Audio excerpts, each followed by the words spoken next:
Hi, good afternoon, everybody. This is Alpa Sheth, and I'm happy to see all of you. And today we're going to have Dr. Varad Giri, who is going to talk to us about, do we really need amphibians and reptiles? Kavi, will you let me know when we're ready to actually start?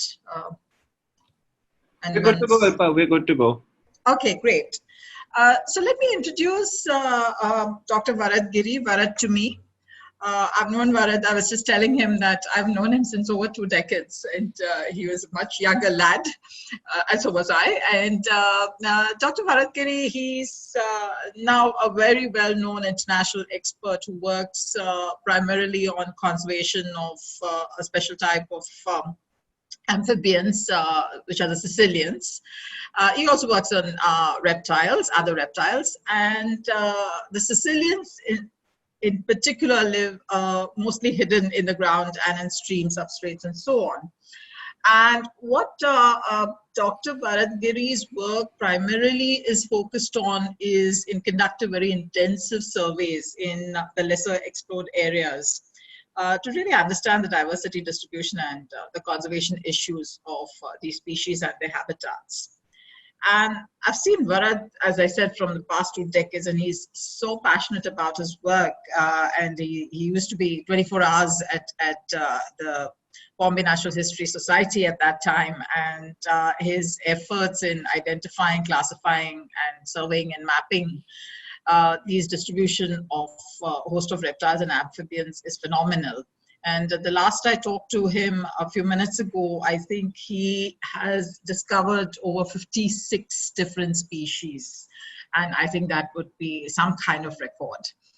And Varad is very highly skilled in his work, and he's published in innumerable national and international journals.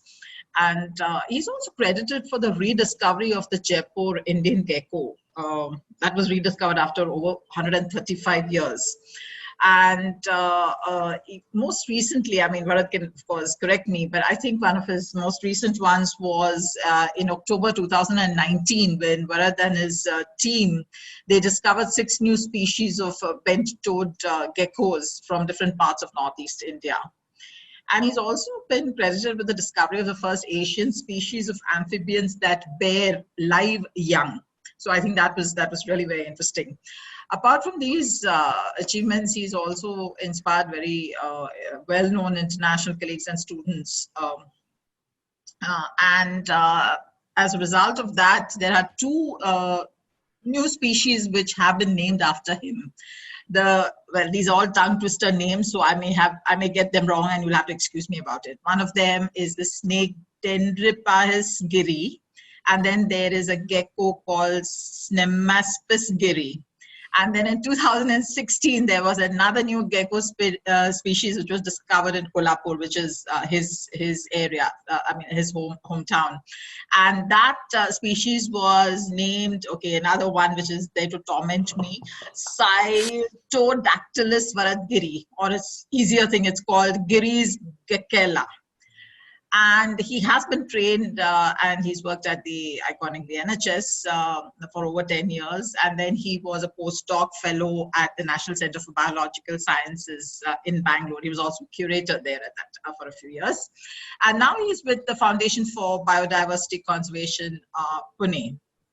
And here is a soundbite from him, which I found very interesting, and which he says that apart from India's biodiversity hotspots, there are innumerable number of reptiles remaining to be explored across the entire expanse of India, and the diversity has been very grossly underestimated, especially in herpetofauna, and so. Therefore, while there are many new discoveries of reptiles and amphibians every day, there's a lot more still left. So I think for all of us who are watching this and are going to listen to him, who knows, we will all, if we look enough and we kind of get guidance, we may also be possibly one of the discoverers of a new species. So over to you, Varad. We are looking forward to a very interesting talk. Thank you. Thank you, Alpa. Thank you very much. I hope I'm audible. I think I'm audible, I suppose. Okay, yeah, thank you. Yeah, thank you for a wonderful introduction. Yeah, it was okay because like this is the field where very few people are working, and whatever little contributions I've done is is been highlighted only because there were very few people doing this kind of work. Uh, so this talk is all about a question which I had in my mind. You know, the question which always haunted me before I wanted to do something in this field, and this was the question which haunted me. And I got few answers to this question, and I'm just trying to go ahead with that question again. So the today's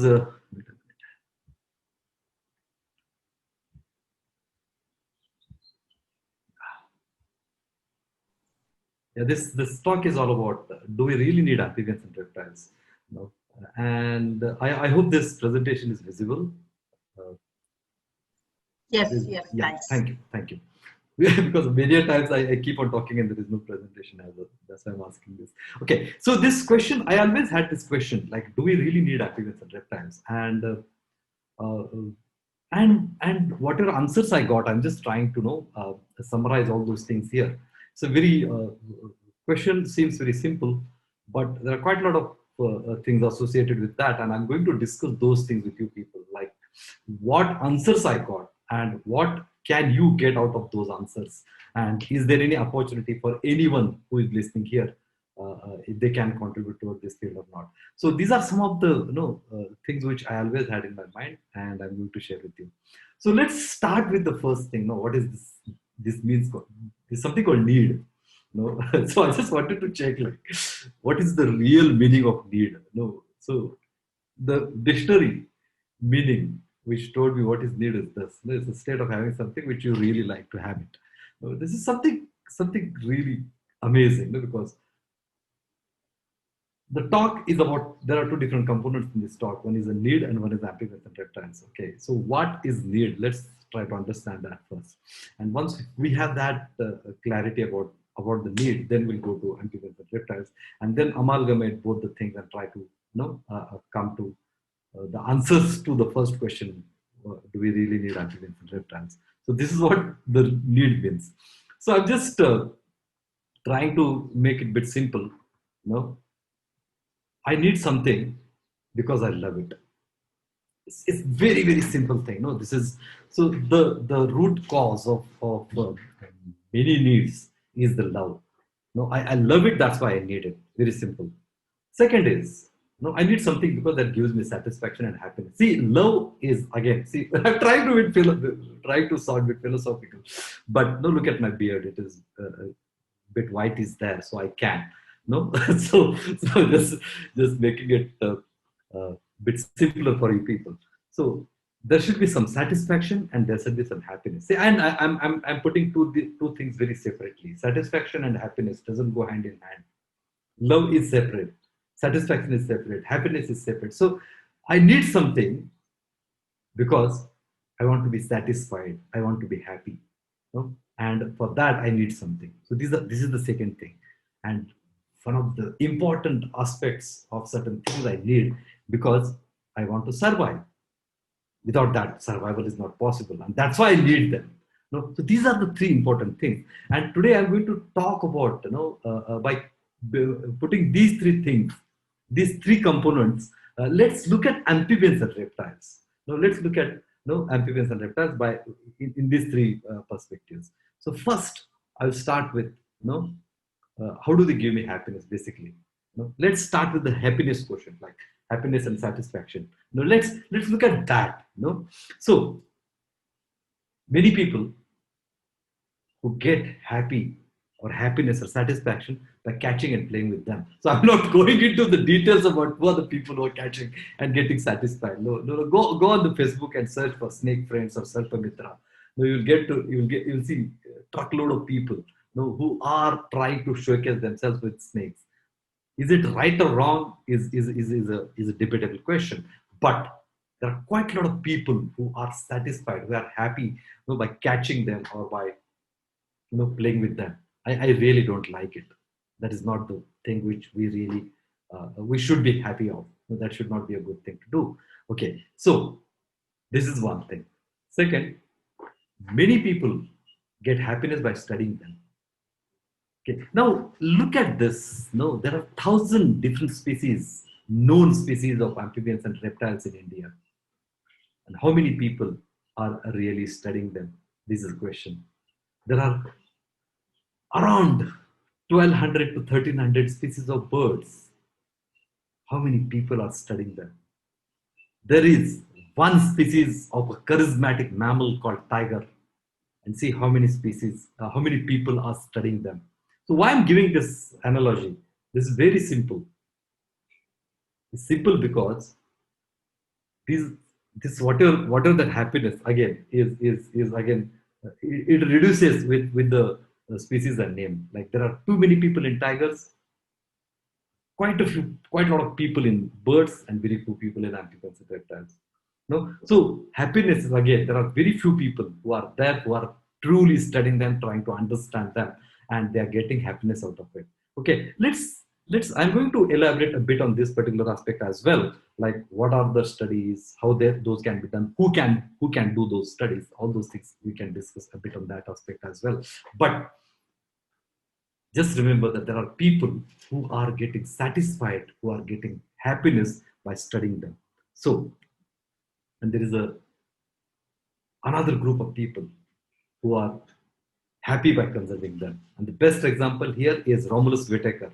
Okay, so he's the one who's brought a new philosophy of conservation by putting reptiles in the forefront.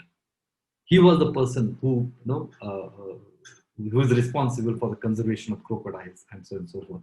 If Rom would not have been there today, the crocodiles in India would be facing something else. No, so there are people who are getting all this happiness by doing varieties of things, starting from catching to conservation. Now, all these things are included here. So let's see. Let's look at these things. First, start with the study. What are the studies needed for Indian herpetology?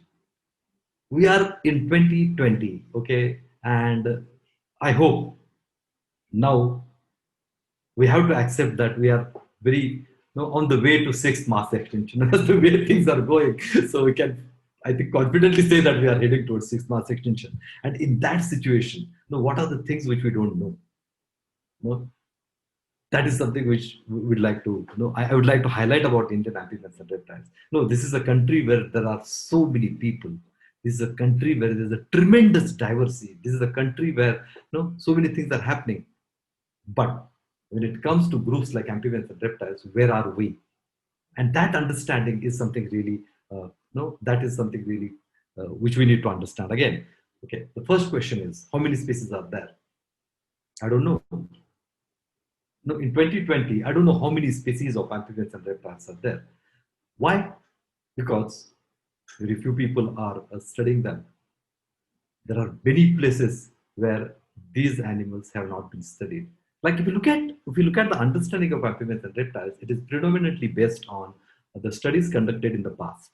And there are few dedicated people who are looking at this group for the last 2 decades now. Or much of our understanding is based on the studies conducted before independence by Europeans and so on and so forth. And they published quite a lot of papers, they published books and everything. So that is still the foundation, that is still the resource for us, for amphibians and reptiles. After that, what we contributed? Nothing. There was big lull until 2000, in the beginning of 2000. After that, many people started looking at this field, and now we have a fairly good amount of understanding of amphibians and reptiles from India. But that understanding is from a few biogeographic zones. When it comes to India, India is not one entity. India has 10 different biogeographic zones. And do we have the understanding of the herpetofauna, of the amphibians and reptiles from all the landscapes? No, I don't know. I'm sure we don't have that understanding. Much of our understanding is from the biodiversity hotspots, like the Western Ghats, the northeastern part of India, or Andaman and Nicobar Islands. What is happening to other landscapes, other biogeographic zones? We don't know. Interestingly, In the last 1 decade, there are studies conducted in the Eastern Ghats or in the arid landscapes. And those studies highlighted one important fact. That fact is there is tremendous diversity of endemic lizards in this particular landscape as well. So if you look at the lizard diversity in this arid landscape, it is much more than that in the Western Ghats. Means the hotspot for the lizard diversity in India is in arid landscapes, not in the Western Ghats. No, so this is what is a revised understanding. Means until today, we don't know how many species are there. Because many landscapes have not been explored yet. Many places, like wherever you are sitting, just go out of your house and start looking at the lizards there. I'm sure you may encounter a new species. I always feel that something around 40% diversity of amphibians and reptiles is not been explored yet. And that is the case, means there is one, like if you are catching 100 different lizards, there is one lizard which is new species. No, there are 4 lizards which are new species, sorry. Okay, so it's like that. So discovering a new species is happening. Every week, people are adding new species of amphibians and reptiles. Okay, means that work is happening and we don't have the answer how many species are there. See, such a tremendous country with so many people, but we still don't know how many species are there. Don't you feel that this is an ironic situation? Yes, this is an ironic situation. Now, how to answer this problem? We have to document this diversity now. Now, who can document the diversity? Everyone sitting here listening to this talk can document the diversity of amphibians and reptiles. And how? It is not very difficult. It is really very easy. I'm going to give you some interesting examples. Okay, this is about how many species. No, I discussed about the landscapes which have not been explored, the species which we really don't know, and this is what is being discussed now. Look at the second very important aspect. No? There are about 1,000 different known species of amphibians and reptiles in India. And give me the example of one species about which we have a fairly good amount of understanding of their habit, of their habitats and their present status. Not a single species has this information available for Indian amphibians and reptiles.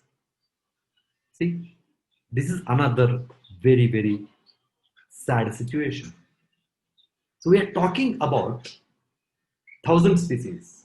Out of that, more than 70% species are endemic to this landscape, are only known from this landscape. And I don't know anything about where do they live, what do they eat, what is happening to them today. Whatever our understanding about all these things are, I always say that those are assumptions. No? What I mean by that? Whenever you read about the food of lizards, it is said that they feed on insects. What does that mean? Do you feel that insect is a very tremendous group? There are different kinds of insects. So what kind of insects they eat? Is there any seasonality? Is there any particular kind of insects they feed on? No? For example, there is one lizard called Sarada superba or Sarada deccanensis. No? And that lizard has a very elaborate fan on its throat. The males have a very big fan on its throat. And they use it for display, to attract the females.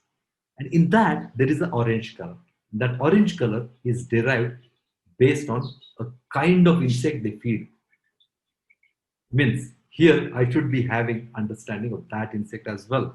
No, see, this is something really very important. And if they don't have that color, that orange color, I think they will not get the female, because females get attracted towards that orange color. If that orange is not there, there will not be proper. Female may not get attracted to that male. Means I think there is a big problem. So what do they feed is very important. What kind of food they require is very important. Where do they live? The best, the commonest amphibian in India is common toad. Where do they live? I don't know.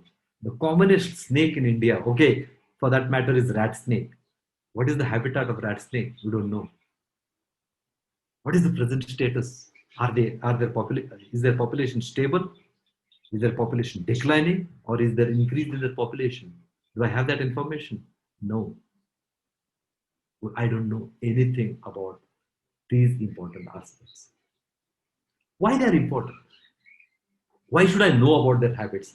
Why should I know about what do they eat? What kind of food they prepare? I need all this information because without that, I can't do conservation. For conservation, I should know how many species are there. I should know the name of that particular entity. I should know where it lives, what it eats. All that information is needed. And if that information is not there, then how I am going to conserve this? I'm talking about 70% endemic diversity, which is only known from this landscape. If something happens to them, they are going to go.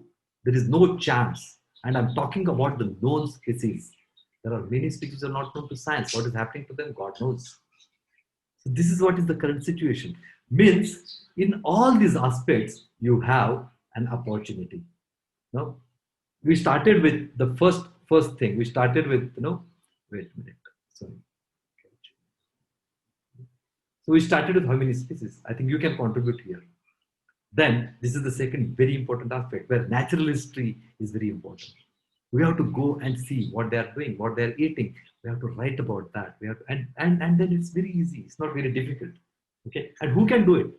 Anyone who is sitting here and listening to this talk can do it. Okay. So it is possible. It's not difficult. And then it comes to the conservation. Except Gharial. Again, thanks to Rom and his team. And there are many people in various parts of India who are trying to conserve one species, and that is Gharial.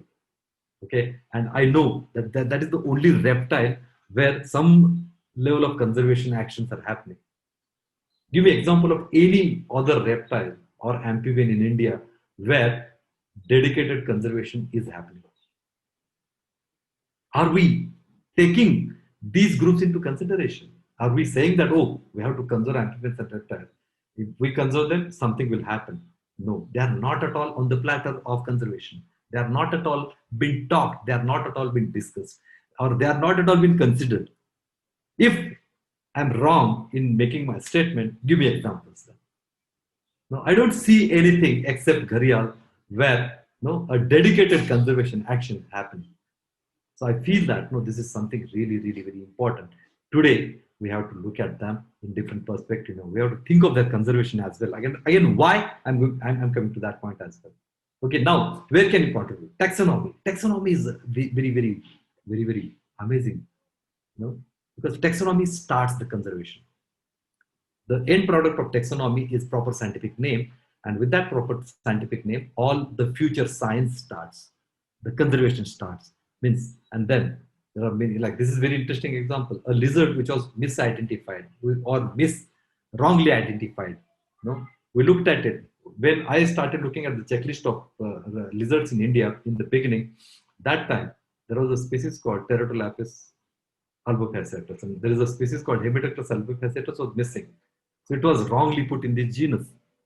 I followed it up, and then we found out that Pterodolapis is not a valid genus, and then this lizard became Hematucus albofaciatus. Then further studies happened, and we found out that this particular species of lizard is endemic to the rocky outcrops in the northern Western Ghats. And today, this is critically endangered species in IUCN because their distribution is highly restricted on the rocky plateaus. We don't see them anywhere else, and those rocky plateaus are threatened. Imagine, like, with taxonomy, if you can put the follow-up of the work, I think that can lead to some level of refinement about species which is known from India. So this is one representative example where little bit amount of work has been done. There are so many questions for which we don't have the answer. And there are many species like this where we have to get the realities, and those realities are going to help us to conserve them. And when it comes to their conservation, we have to conserve their habitats, their food, and everything. For that also we need to know that we need to have that information. This is something very interesting story. A lizard called Hematucus Brookie. It was known from every part of India. If you look at the checklist of reptiles of India from any state, any district, any village, I think this lizard will be there.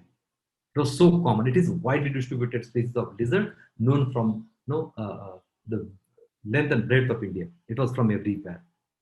In 2016, a lady called Aparna Lazmi. Imagine, and this is a lizard which belongs to a group of lizards called house geckos. घर का छिपकली जो है house lizards. Okay, and Aparna Lazmi studied those, and she found out that there is no Hematucus Brookie in India. What is so-called Hematucus Brookie is from different country, not from India. Then what is there in India? In India, whatever was considered as Hematucus Brookie is not less than 10 to 15 different species, which are not known to science. A few are known to science, but there are many species which are not known to science. Means we were doing injustice to all these 10 to 15 species by wrongly identifying them. Imagine, like, this is what is the situation. Like, and these are the lizards which are on the compound wall of your buildings. Although it is Delhi, Bangalore, Kolkata, I don't know about Kolkata. I think they are there in Kolkata as well. In all the big metropolitan cities, this particular lizard is there and was wrongly identified. And all these places have different lineages. These are the different endemic geckos which are facing problem because of the wrong identification. Now we know that there is no Hematucus Brookie. We have to revise our understanding. Who is going to help us? We all have to contribute towards this. This is again. Look at the information about birds. The amount of data we have about birds is tremendous. Thanks to the people who do bird watching. Thanks to the people who dedicatedly going out and watching and reporting their observations. If we can do the similar thing for amphibians and reptiles, probably our understanding will enhance, will enrich in coming years. And we need people for that as well. There are many new species, many species which are not known to science. Like, why we need to do research? Because I'm just trying to tell you that this is how taxonomy is going to help us. There are so many new species which are not known to science, which you can discover. We can do phylogeny as well. So phylogeny, many a times people feel that DNA barcoding, then it is done. It is not like that. You can ask many questions. You can ask questions related to their evolution, their character states. Why do they have a particular kind of coloration? Why do they have a particular kind of feet? When that particular thing got evolved? What was the reason behind that evolution? Then we can ask the questions pertaining to their biogeography as well. Why a particular species is here? We know that India was part of Gondwana.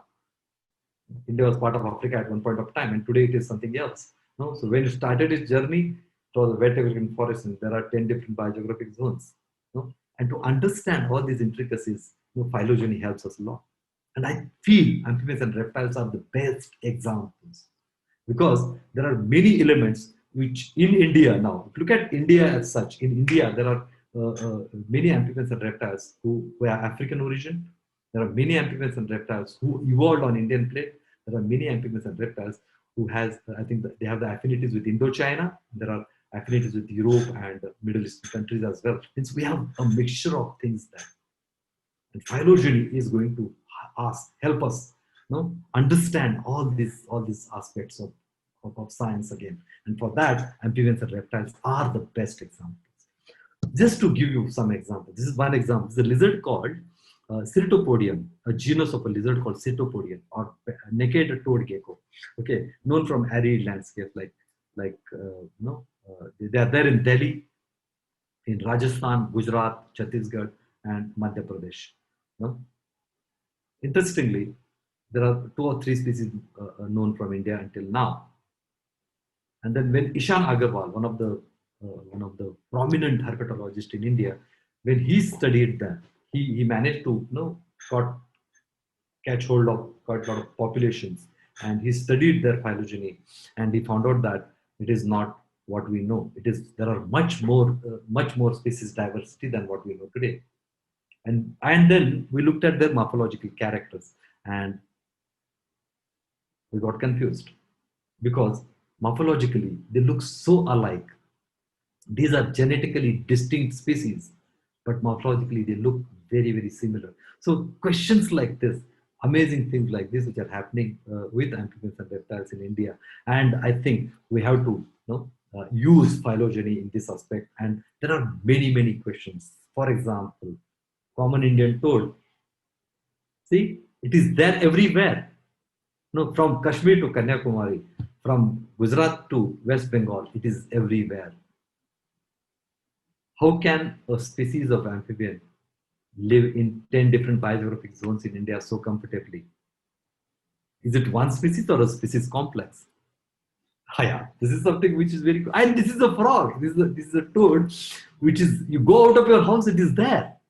And we don't know, is it really a common Indian toad or not? That's what I'm saying. Like, see, the science is jumping around you, but we are not catching it. We have to catch it now. This is a very interesting story again. Like, see what is happening when we have a fine scale sampling. You go to different localities, do a proper sampling, use science holistically. Ishan did that. He did serious taxonomy and he did serious phylogeny, and he found out that there is a cryptic diversity of lizards in India. What does that mean? These lizards look alike, but they are genetically distinct and different. And they have a different biogeographic history. They have a different evolutionary trajectories. And that is going to help us a lot to understand the history of India as well. No, so I think these are the questions which we can ask with the help of phylogeny again. See, this is something really very important, and that aspect is called ecology. I'll make it more simpler. It is natural history basically. Tell me how many people really go and do this now? No? Look at, I don't know, I think if you read the Bombay Natural History Society journals, old volumes, the amount of natural history data which was there is quite tremendous. And that data help us to understand the food of that animal, the habitat preference of that animal, and then whatever they need, all that information is lying there. But are we doing that now? How many people are really studying ecology? How many people are really going out and looking at natural history, looking at the breeding behavior of the frogs? See, breeding behavior of frog is going to help us in many ways. We talk about climate change, global warming. Look at the evolution of these amphibians and reptiles. They evolved much earlier, and they must have seen these fluctuations in temperature multiple times. It's not the first time which is happening now. The temperature gone down, temperature went up in the history of Earth, and all these animals, they have faced all these changes. Means they have certain cues, to deal with these kind of catastrophic situations. Means if I study them, I may get a cue, to withstand these fluctuations today. It is not difficult. Again, we have to understand that, and these are the animals who are going to help us to understand that aspect as well. So ecology, are we doing it? No, we are not doing it. There are more than 450 different species of amphibians in India, and hardly 10 to 15 species for which we have some information about their breeding behavior. I don't have a proper understanding of how the common Indian toad breed. That is the commonest amphibian in India, and I don't know how does it breeds, how many eggs it lays, and what happens to them. How many? Nothing is known. Little bit anecdotal work here and there, but not a concrete work. So this is the situation. Like so many things which you can do. I'll tell you what. This is one very interesting paper which we published in 2014, where we looked at this breeding behavior of a frog called Indirana. So this frog is endemic to the Western Ghats. And this frog has a very unique breeding strategy. They don't lay their eggs in water. Their eggs are laid in damp places where a little bit of water is there, not away, and it's away from water. They lay many eggs, and from their eggs, the tadpole comes out, and those tadpoles are also terrestrial. They're not aquatic tadpoles. Those tadpoles need little bit amount of water, and based on that, they metamorphose into these frogs. Okay, a frog living in the Western Ghats can take this risk because there is huge amount of water available. Look at the breeding behavior of all the known endemic genera of the Western Ghats. Every genera has its unique breeding strategy. For example, there is another group of frog called Nyctibatrachus. Those are endemic to the Western Ghats. They breed in the streams in the Western Ghats, and their breeding strategies are different. There's another frog which is again endemic to the Western Ghats, that is Micrid salus or dancing frogs. They have a unique breeding strategy. So all these things have unique breeding strategies, and we have not yet studied them properly. So they are following these strategies to survive, and those strategies may help us in fighting climate change and global warming as well, if we use it wisely. And this is about a very unique species of a Sicilian. Sicilians are limbless amphibians, the amphibians without hands and legs.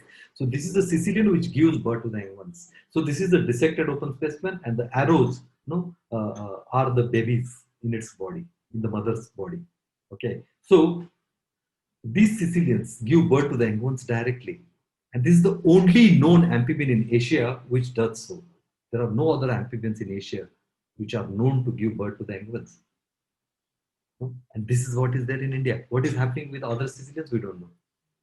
Means there is high time to go out and study all these things. Natural history is something which is dying science. Natural history is something people are not doing seriously.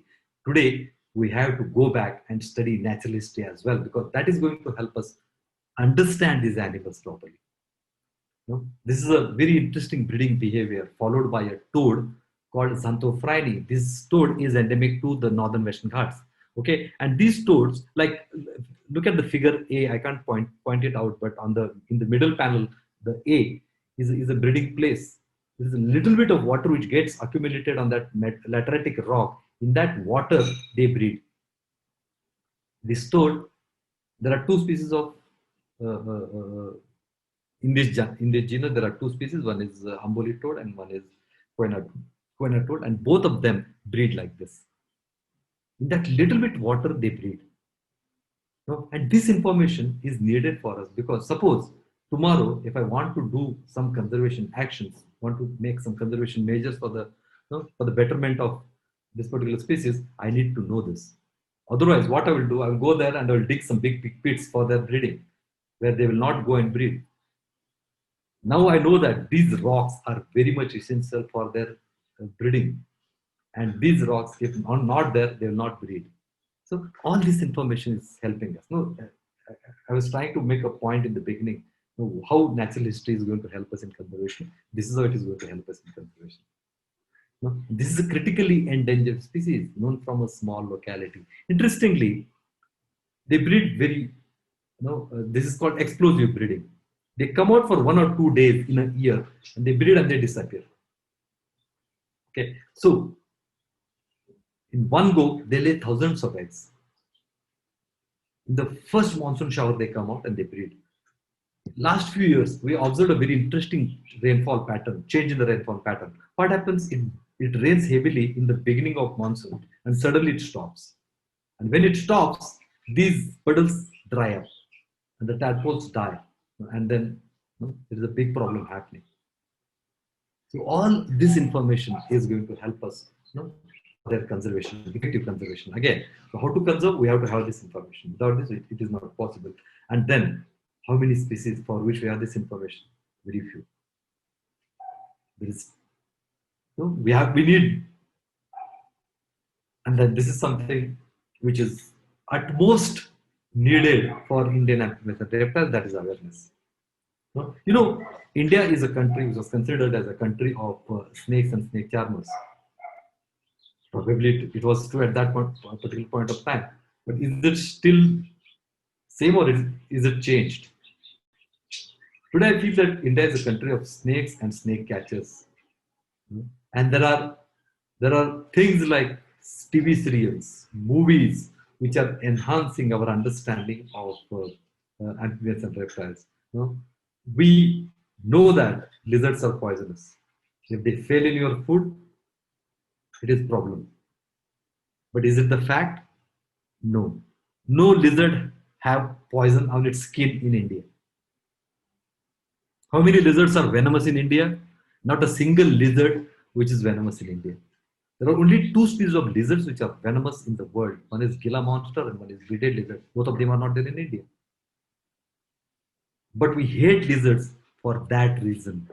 we were always told that, oh, lizards are poisonous, which is not real. That I'm talking about awareness here. Now, how awareness has created negligence toward these animals. People started hating them from the day one, like from kids. Like I never saw a parent talking good about lizards. The moment you start talking good about lizards, I think the kids' attention towards that particular group changes. My father always used to say that, oh, lizards are good. He was illiterate. He never went to the school, but he never said that lizards are bad. And probably that was the one thing which always fascinated me to look at lizards in a different perspective. Okay, and with that, once you know that lizards are not poisonous, many people will start looking at them with a revised understanding. And that revised understanding will help us to get answers for many questions which have not been answered yet. Not all snakes are poisonous, or not all snakes are venomous. No, the bite of any snake, any venomous snake is not fatal until you have been treated properly. And there is a treatment available. But is that ever been shown? In all the movies, we saw that the snake bites somebody and the somebody dies within no time. Immediately that person dies. It never happened like that. No, it never happens like that. Okay. Have you ever seen the movie where a heroine got bitten by a snake and the hero comes there and tells her that don't worry, nothing is going to happen. Although this is a venomous snake, but there are precautions which you can take, and that person takes that heroine to a hospital, and he tells everything to the doctor, and then the doctor treats that heroine, and that heroine recovers over a period of time. This is what is the reality, but it was never shown. What is shown? That person comes there and he sucks the venom from the mouth, which is not possible. So lack of awareness is something which is creating quite a lot of problems for amphibians and reptiles in India, and also for those animals as well, because every snake encountered is getting killed because of that, only because Ichadari Nagin is still alive. There are movies where this particular thing is shown that, so imagine, Charles Darwin, who is a father of evolution. If he looks at this, a reptile getting converted into a mammal, in fraction of seconds, how will he feel? That's the problem. So it is not real, but people still believe that. People still believe that there is a Ichadari Nagin. People still believe that there are so many myths associated with snakes. People believe that only because it has been told multiple times. It has been told so many times that we started believing in that. Now we have to break this thing. We have to tell people that that is wrong. So awareness is something which is really needed. See, and awareness, there are many people who are doing awareness and getting happiness with that also. Okay, let's look at the second aspect of why we need the amphibians and reptiles. First, we started with happiness and satisfaction. Second is survival. The third, I'm going for love. Okay, so second is survival. Imagine there are no frogs. What will happen? If there are no frogs, the population of insect will grow. And when the population of insect will grow, all the primary consumers, their thing will get reduced because they will start feeding on all the plants and everything. And then the animals which lives on these amphibians, they will also not do well because they have to die. They will not get the food. Means there will be a huge imbalance in the food chain in this particular energy pyramid. Who is at the top of this pyramid? Think about the species which is at the top today. Okay, and that is Homo sapiens. We are at the top.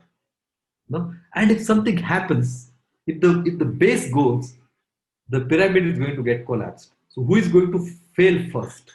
The person who is standing at the top, the species which is standing at the top is going to collapse first, and that is the species is going to hit harder because it is at the top.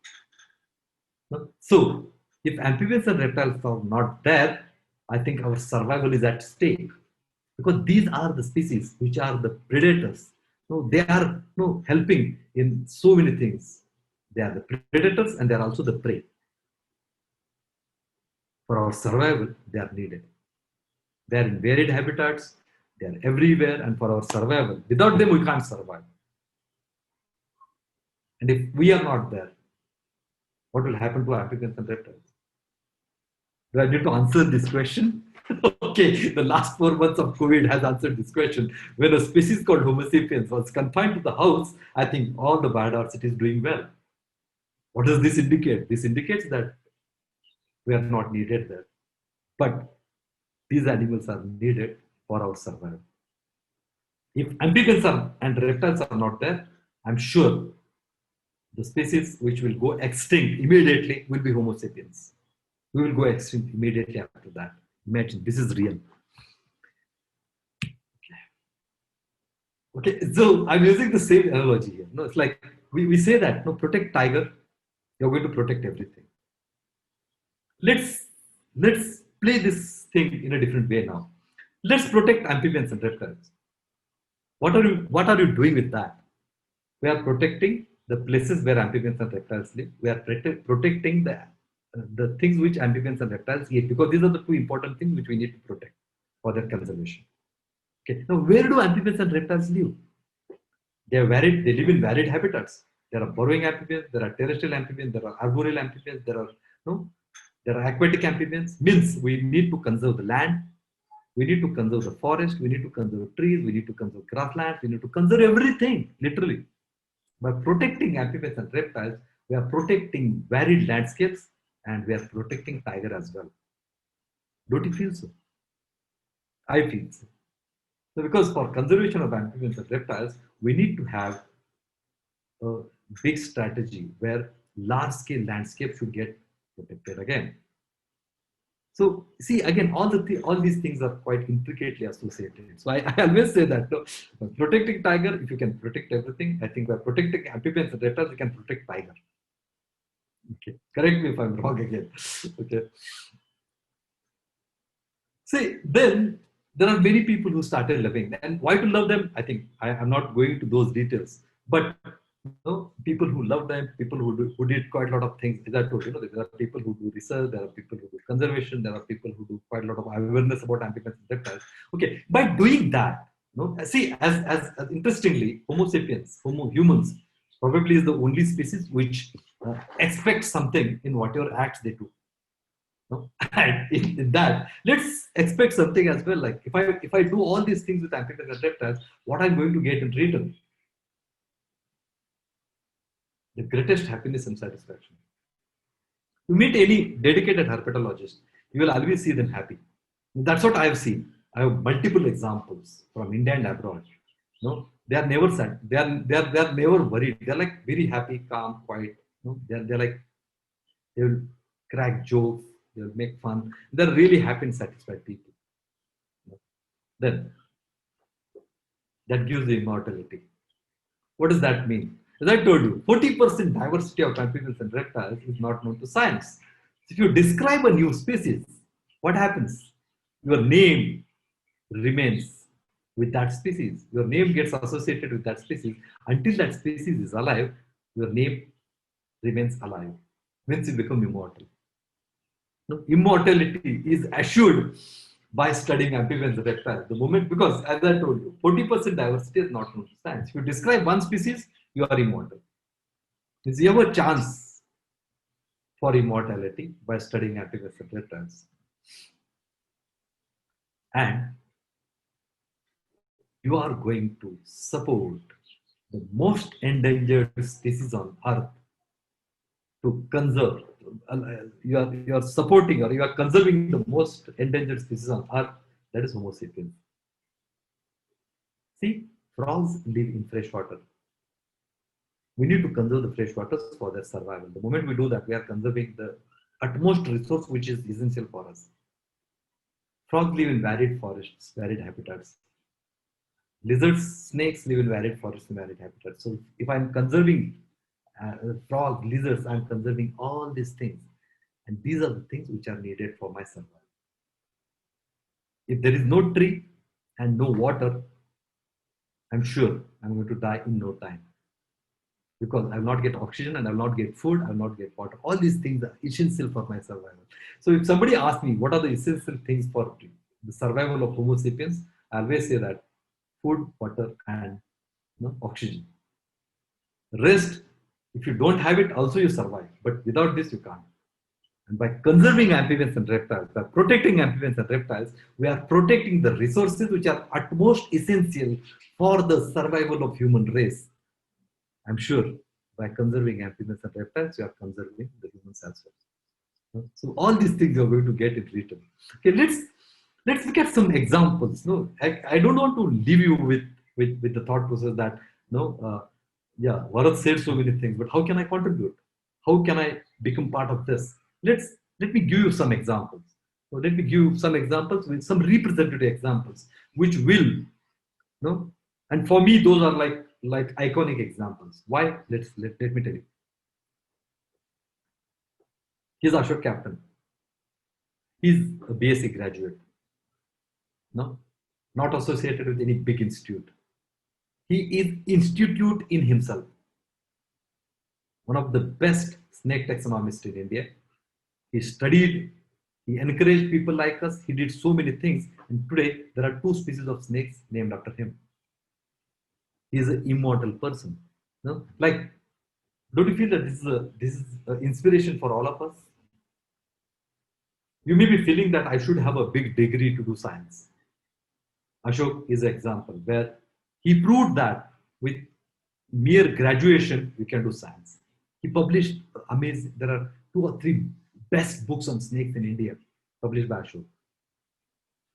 Okay, then he was a cyclist by passion. He's a cyclist basically, but he is passionate about snakes and he contributed towards that particular field. Means without a backup of any institute, without backup of nothing, without nothing, you can do wonders. And Ashok is the best example. Don't you feel that this is an inspiration? Yes, Ashok is an inspiration. I think we should get inspired from him. No? If you feel, you can contribute. Second, at what is the age which help us to do to contribute towards science? I think look at these people. I think for me these are the icons. Until today, they got retired long ago, but until today I have been with them in the field and look at their passion towards this particular group. So one is Raju Vyas and another is Sushil K. Datta. Raju Vyas is from Gujarat. Look for any publication on amphibians and reptiles from Gujarat. His name must be there or should be there. He contributed tremendously towards that field, towards that sector of from Gujarat again. He was a curator in the zoo. He worked in the zoo without very limited resources. The amount of contribution this person has done, for me, he is a legend basically. If Rajubhai can do that, why not us? Because today we have quite a lot of options available. There are internet available. There are people who are going to help us. He started his career long ago when there was nothing like that was available, and he contributed. Today you can do that. S.K. Datta is a I call him as Clint Eastwood because he imbibed a true passion for amphibians and reptiles in many people. I'm one of them. Until today, this person is actively involved in amphibians and reptile studies. Means at any age, if you decide you can start your career, you can contribute towards it. So we don't have to worry about the age. See, first we started with background. No, we don't have the Ashok never had a strong education or any kind of background, but he contributed. Look at these people. These people work in a very, very primitive conditions, and until today they are contributing. Means age and your conditions is not a problem. You can contribute, and these are the people and who are the icons. Look at this. He's Hematucus. Let's take some young examples as well. Hematucus. Hemant is a mechanical engineer by training and a resort owner by profession. He has a resort. He runs the resort in Amboli, and he is a person who was responsible for the discovery of this new species of a snake called Castor's coral snake from Amboli, and he is one of the co-authors in that paper. Means Hemant saw it and he said that this is different species, and he became a co-author in that paper. He became immortal. A mechanical engineer is a very good herpetologist today. See, why I'm giving these examples? Because the people, you must be from varied backgrounds, but that background is of no use. Your attitude and your dedicated efforts is going to help us in whatever you want to achieve, basically. Akshay Khandekar, young, very young person who started his career quite recently, and today he's one of the best herpetologists in India. I gave the example of older people, no, S.K. Datta and Raju Vyas. Now look at this young guy. He's much, much better than what I'm doing today. He's one of the best herpetologists. I always say that. No, Ishan Agarwal is the best. He's the best. So these are the people, again. He just finished his master's, no PhD, nothing. But I think he described more than 30, 40 new species now, until now. And he has too many years to go. Imagine, like, see, Alpha was saying that I described the 56 new species and did wonders. Nothing. I did nothing. Look at these people. They are the wonderful things. So if you are young, also you can contribute. No? He's an IT professional. R. Chaitanya started in 2014, and in 2020 he has 20 new species to his credit. IT professional, he never heard scientific things in his entire life, like zoological things in his entire life. He's a trained herpetologist today. He's one of the best phylogeneticists in India when it comes to amphibians and reptiles. He's one of the best taxonomists in India when it comes to amphibians and reptiles today. IT professional can become a herpetologist. Chaitanya is the best example. So why I'm giving these examples? Because, guys, if you really want to contribute, this field needs your attention. And what are the things where your attention is needed? I have already discussed it in the past. And then, at the end, this is me. Okay. I also started from a small village, no background. Alpha was talking about all those things. No, it's like there was nothing. No, I started my career in BNHS in 1999. But the only thing which kept me alive was the true love for amphibians and reptiles. Today, I'm really happy. I'm satisfied because of the amphibians and reptiles. They gave me all those things. So, interestingly, today, when it comes to amphibians and reptiles, a change is needed. Let's say lizards are handsome. Remove that notion from your head that lizards are ugly. Many people say, oh, lizards are ugly. So that's why I don't want to see it. Look at them. Lizards are yucky. I don't want to look at them. Look at this lizard and tell me, is it really yucky? See, the problem is, no, beauty lies in the eyes of beholder. The problem is here with the beholder, not with the beauty there. No? So the issue is, the problem is with me. I have that problem. So why that problem is there? That problem is there because of the information which is there in my brain. What is that information? That information is all the wrong things which we discussed before some time. That lizards are poisonous, lizard doesn't look good. So all that thing, we always heard that. And that is there, stored there. So just remove that. Just delete all those files. Just shift, delete all those files. No, you just format your brain and start putting good information about reptiles and amphibians. I'm sure, I think you will start seeing this beauty as well. Lizards are handsome. Frogs are super. They are everywhere. Literally, they are everywhere. They dominated all the available places. They have quite a lot of problems because their skin is moist. If the skin becomes dry, they die. If the water is polluted, they die. But still, they are holding strong because they are super. They are everywhere. They are burrowing, terrestrial, aquatic, arboreal, aerial frog. They glide in the air. They are there in water. They are everywhere. They are super. So see, if we say that, our attitude towards frogs changes. The moment I say, oh, frogs, okay, man, they are not like good. So the moment I say that, my attitude towards them will be negative. But just say frogs are super. And I have a reason to say why they are super. Tell me the reasons for not saying them as super again. Like people say that, oh, they are not good. Tell me the reason why they are not good. I don't have any concrete reason. But I have concrete reasons to tell you that they are super. So they are amazing. They feed on varieties of things. They live quite a lot of interesting life patterns they have. I don't feel that such a diversity of breeding behavior is known in any vertebrates, basically. They are like tremendous. They have so many things with them. So they are super. Snakes are cool. Yes, snakes are cool because they are cold-blooded. Ashok Captain and me, we always make the joke snakes are cool. Okay, they are cold-blooded. Jokes apart, they are really good. Many times, people who want to do career in amphibians and reptiles, they get fascinated by snakes. They always ask us like, "Hey, can you please teach me catching snakes?" Catching snake is not science. Understanding snake is science. Catching snake is not going to help in their conservation, but understanding them is going to help in their conservation. And when the snakes are conserved, humans will ultimately get conserved. Without snakes, humans will not survive on this earth. Without humans, snakes will survive. We need them. They don't need us. Basically, before I conclude, I would like to highlight this very important aspect. No? I need amphibians and reptiles because with them, I get oxygen and food. And now how you know that? By protecting them, I'm protecting forest, I'm protecting everything.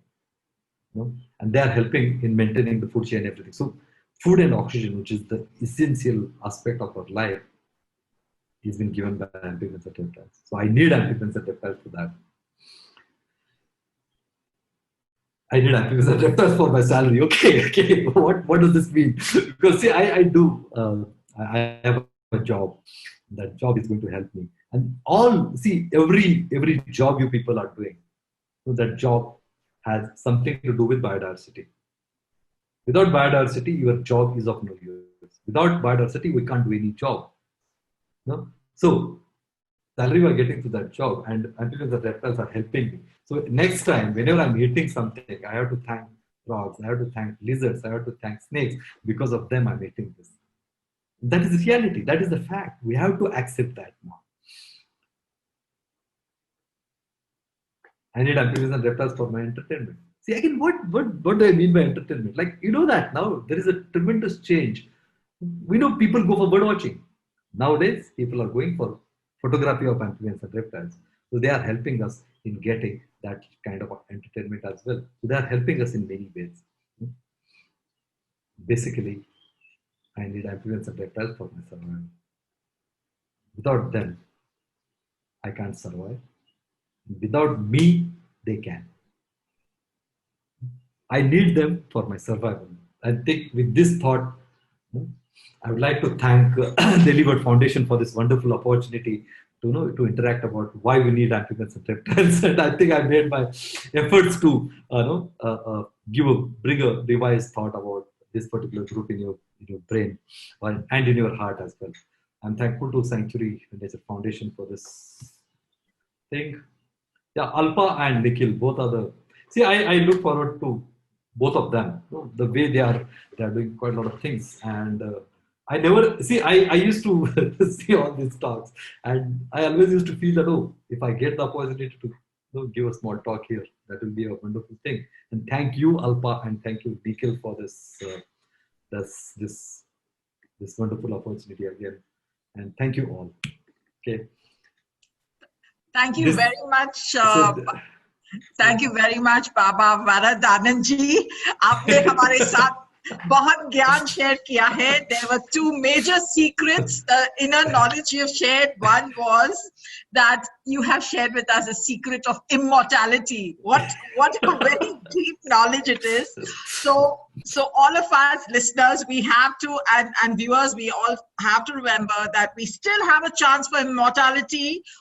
As what our Babaji has said today, we have to format our brains and we have to get involved in studying reptiles and amphibians. There are 40% of them still left to be discovered. You will have your name tagged to it, and there's your chance to immortality. The other gyan, which I think that Varad has shared with us, I think is very important and it's very humbling to know that really we don't, we are completely dispensable, and reptiles and amphibians really don't need human beings, and humans actually not being there makes the biodiversity thrive much more. and it's we who need reptiles and amphibians. I think on that note, thank you so much, Varad. It's been so interesting. I learned a lot. And much as we all have a prejudice towards reptiles and amphibians, you've done a really good job of getting us interested. And all of us, being vain that we are, we want a chance to be writing our name in history. So who knows? We'll all get interested. So on that note, over to you. I think we have to ask the question for the week, right? So Kavi, would you like to show the slide? Yes, Alpa, thank you. Also, note to all the viewers, the chat box has now been opened. So in case you have any questions for Varad, you can type them there, and then Alpa can take the questions for Varad. And meanwhile, there are a few announcements that I can just quickly make.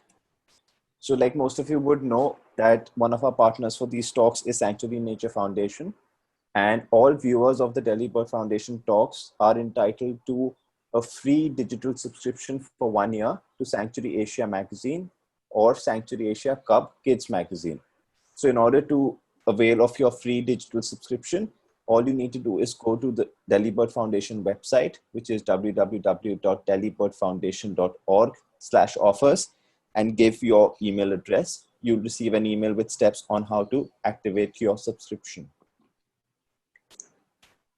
The next is that the YouTube channel for Delhibird Foundation is now live. So all recordings of previous talks that have happened till now, as well as this talk and any other future talks, will all be available on the YouTube channel. So you can just go there and subscribe to the channel to stay tuned to all our talks and all our updates. Next week, next Sunday, we have a talk where we have Jenny Maria talking about birds with us.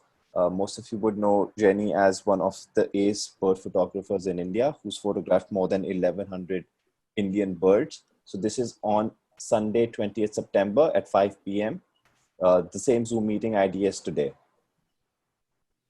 And lastly, our other partners for these talks is Zeiss. And as part of this, we ask a question of the day. So this question has been given by Varad. So the question of the day is, name a species discovered from the heart of Bangalore, which is named after knowledge. In order to submit your answers, you need to go to the Delhibird Foundation website, delhibirdfoundation.org/contest, and you can give the answer to this question. One person who gives the right answer gets an opportunity to win either a Zeiss binocular harness or a Zeiss cleaning kit. If you'd like, you can take a screenshot of this page or maybe just a photograph. I'll stop sharing now. Over to you, Alpa. In case there are any questions, you can ask Varad. I think that everybody is very inspired. So Varad, I'm just going to read out, some of the comments. It's Santosh Bhattarai who has said, thank you so much, Varad, sir. You are amazing. It's Santosh from Nepal. No questions. Would just like to thank you from Nepal. And Gillian Wright writes, I think you know him. Thank you for an inspiring presentation. Our young friend Maitreya Sukumar writes, thank you, Dr. Giri, for an amazing and engaging talk. Maitreya, one more thing to now get interested and involved in. And Naresh Nanda has also written, thanks, Varad, for a very inspiring talk. I think, Varad, the next time we have this again, a talk, there'll be a lot of questions for you because, right now, all of the people who are out here, most of them are birders. Okay, and now you've given them this carrot of immortality, so they're all going to go in search of amphibians and reptiles. So next time you will have. There are some more comments. I'm just going to read it out. No questions but comments. Kuljit, hi Varad, thanks for a very interesting and engaging talk. Rangaswamy, thanks for a nice presentation. We have to create awareness to preserve amphibians and reptiles for human being survival. Kiran Kulkarni says, really motivating talk, wonderful. Thank you. Arun says, thank you for inspiring, sir. You made me fall in love with reptiles. Kuljit, to everybody, it's just a question. Kuljit, if you have a question, please do pop up that question because I'm not able to read it. Or you can ask it yourself. Why don't you ask the question, Kuljit? Why is it that we do not have the anti-venom at all? Yeah. See, Kuljit, technically all the health centers should have it. But the problem is not with the anti-venom serum. The problem is with the confidence with which it has been given. No, in most of the cases, the doctors are not very confident in giving the anti-snake venom serum. Because, see, having the injection doesn't solve the purpose. Because that is the antibody. If that enters into your body, that creates some anaphylactic shock, some secondary problems. If that person has allergy, then that person reacts a bit differently. And the doctors don't have the confidence. That's why many times they say that we don't have it. So that is the safest bet they can do. So unfortunately, the people who got bitten by snakes are from the lower creamy layer, and they don't have voice as such. If they die, not much has been discussed. And probably that could be one of the issues. No, I always say that the people are not dying because in India there are 50,000 people who die because of snake bite. But is it because of the snake bite or is it because of the human mistake? I say that there is a remedy against snake bite death, but people are dying. They're dying because of the human mistakes which happens after that. People may be going to the local tantrics and all those people to get some remedy, which is a failure again. Many times hospitals don't have the facilities. They do have the injection, but they don't have the facilities. Again, that is the problem. So see, the situation is not very simple. No, if they have the anti-snake venom serum also, they don't have the confidence. To get rid of that confidence, they say that we don't have it. So technically, all the health centers should have it. All the government-run health centers should have it. That's what I'm saying. Thanks. Varad, one more question from Arun. He's asking, can you please elaborate on how we can save tigers by saving reptiles and amphibians? It's not quite clear. Arunji, one thing. Now, for conservation of tiger, what we need to conserve? We need to conserve varied habitats. No, we need to conserve various landscapes. It's a huge mammal, a mammal which roams around in various places. It is not confined to one kind of a forest type. It is confined to multiple kind of forest types.